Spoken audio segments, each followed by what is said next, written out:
Урматтуу төрага, урматтуу депутаттар. Мына декабрь айындагы иш планды азыр карайбыз да. Ошонун ичине ушул мен да айтайын деп аттым элем. Улуттук банкты чакыралы. Мына обменкаларда акча жок. Каякта акча? Эмне үчүн обменкалар жеңичинен акча таап берип атат, а улуттук банк муну көзөмөлдөбөйт? 1 сом, мына 1 сомго кымбаттады. 1 сом бул бизнес үчүн аябай чоң нерсе. Муну улуттук банк бул валюта рыногун вообще унутту. Мына Нуржигит Кадырбекович айтып атпайбы, барып карап койбойлу деп. Сиз ошол комиссиянын ичиндесиз да, Нуржигит Кадырбекович. Мен дагы ичиндемин. Төрага кетип калыптыр, замдары чогултуп, алтын ишини баштабайлыбы комиссиянын ичин? Канча өтүп кетти уже? Бүт лидер фракциялар ошонун ичинде, комиссиянын ичинде. Эл күтүп атат.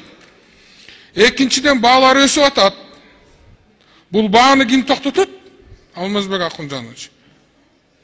Үчүнчүдөн, мына өкмөт Японияга кетиптир, аман эсен келсин. Элдин жон териси сыйырган табы. Налогтун үстүнө налог. Мына жаңы жылдан кийин налогторду курулуш тармагына киргизип атат, башка тармактарга киргизип атат. Налогту көбөйткөндөн көрө, азыркы налогторду нормально чогултуп албайсыңар.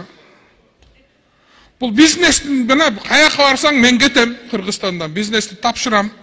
Бул өкмөт мындай кылып атат, тигиндей кылып атат деп атат. Бул налогту көбөйткөндөн менен биз бардыгына макул болуп атабыз. Но налогту көбөйтпөгүлө да силер бизнеске. Бизнестин акыркынан аласыңарбы? Мына азыр жакында алып келген аттырсыңар дагы.